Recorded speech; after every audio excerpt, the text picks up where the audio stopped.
qilgan ish topolmay qo'li bo'shab qoldi deguncha ukasini uraveradigan akalar bo'ladi-yu. Mana shu kaltak ish bo'yicha faxriy yo'llar olgan ukalardan so'ramoqchiman-da, shu qaysi duoda o'qib olsa bunday urayotganda odam kaltak yeganda kaltak yeyish mumkin.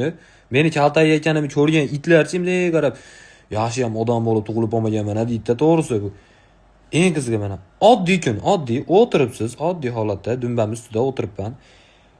Akam ham o'tirib choy ichib, "Seni qizing bormi?" deydi.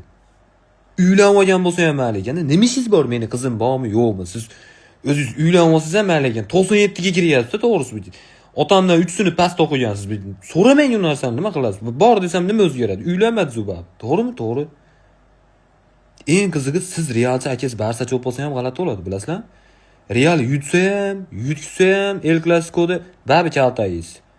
Lekin Real yutdi, atay ko'rmayman deb uxlab yotgan futbolkamdan tortib turgizyapti. Ustoyi ancha futbolkadan tortishga.